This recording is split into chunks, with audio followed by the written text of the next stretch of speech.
भाजपचे ज्येष्ठ नेते आणि माजी नगराध्यक्ष गुलाबराव करंजुले पाटील यांच्या वाढदिवसानिमित्त अंबरनाथमधील 10वी-12वी गुणवंत विद्यार्थ्यांचा भारतीय जनता पार्टीच्या वतीने सन्मान करण्यात आलाय। अंबरनाथच्या धर्मवीर आनंदिगे नाट्यगृहात हा गुणगौरव सोहळा रंगला। यावेळी यशस्वी विद्यार्थ्यांना सन्मान चिन्ह देऊन त्यांचा गौरव करण्यात आलाय। अंबरनाथ शहरातील यशस्वी उद्योजक आणि प्रभावी राजकीय व्यक्तिमत्व अशी गुलाबराव करंजुले पाटील यांची ओळख आहे। त्यांच्या वाढदिवसानिमित्त या विद्यार्थी गुणगौरव सोहळ्याचं आयोजन करण्यात आलं होतं। यावेळी नगराध्यक्ष तेजश्री करंजुले पाटील, भाजप नेते नाना सूर्यवंशी, मिलिंद गान, नगरसेविका मीना वाळेकर तसंच इतर मान्यवर उपस्थित होते। अंबरनाथ शहर म्हणजे हुशार विद्यार्थ्यांची खाण आहे। भविष्यात आणखी आदर्श विद्यार्थी घडावेत आणि शहराचा नावलौकिक वाढावा असा आशावाद या निमित्ताने गुलाबराव करंजुले पाटील यांनी व्यक्त केलाय।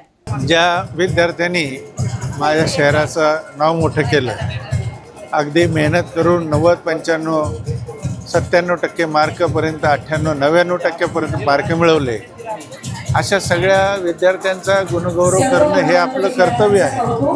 या शहराने आम्हाला मोठं केलं आणि ह्या शहराचं वैभव हे सगळे विद्यार्थी आहेत। याच्यातलाच उद्या कलेक्टर होऊ शकतो, कोणी आमदार होऊ शकतो, कोण तहसीलदार होईल आणि हा जो काही मौल्यवान साठा आहे त्याला प्रोत्साहन दिला पाहिजे। म्हणून यांचा गुणगौरव पुरस्कार सोहळा माझ्या वाढदिवसानिमित्त ठेवण्यात आला। तर नगराध्यक्ष तेजश्री करंजुले पाटील यांनीही यशस्वी विद्यार्थ्यांचं कौतुक करत त्यांच्या पाठीवर शाबासकीची थाप दिली।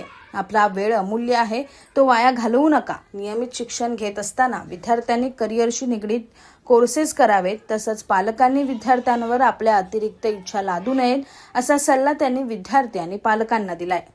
नंबर्स बघते मी तर 97-98 असे पर्सेंटेज मुलांना मिळाले आहेत। म्हणजे इतकं कौतुक आहे मुलांचं, त्याचबरोबर पॅरेंट्सचे सुद्धा।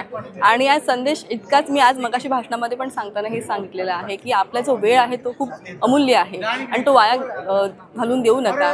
जी आपल्याला जो आता आपण 12वी नंतर किंवा 10वी नंतर आपण जिथे जाणार आहोत, त्याबरोबर ते ट्रॅडिशनल कोर्सेस करता करता काही डिजिटल असतील माध्यमातून सुद्धा बरेच कोर्सेस अवेलेबल आहेत, ते सुद्धा जोड कोर्सेस आपण केले पाहिजेत असा संदेश मी त्यांना दिला आहे।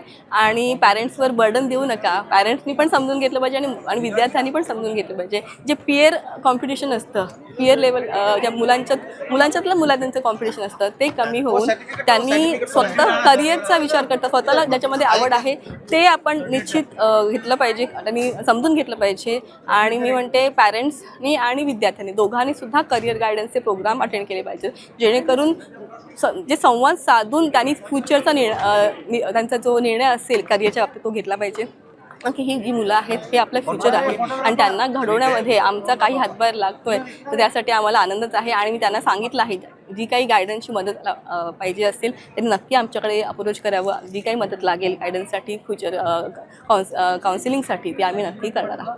आज आमचे या अंबरनाथ शहराचे नेते, माजी नगराध्यक्ष, राज्य परिषदेचे सदस्य आदरणीय गुलाबरावजी करंजुले साहेब त्यांच्या वाढदिवसाचं औचित्य साधून अंबरनाथ शहर भारतीय जनता पक्षाच्या वतीने सर्व 10वीच्या विद्यार्थ्यांच्या, गुणवंत विद्यार्थ्यांचा आज जे त्या परीक्षेमध्ये चांगल्या मार्काने उत्तीर्ण झालेले आहेत त्या सगळ्यांचा आज या ठिकाणी गुणगौरव होतो। आम्हाला अभिमान वाटतो की 97-98% मार्क मिळवून या शहरातले विद्यार्थी आज खूप चांगल्या पद्धतीने शिक्षण घेत आहेत।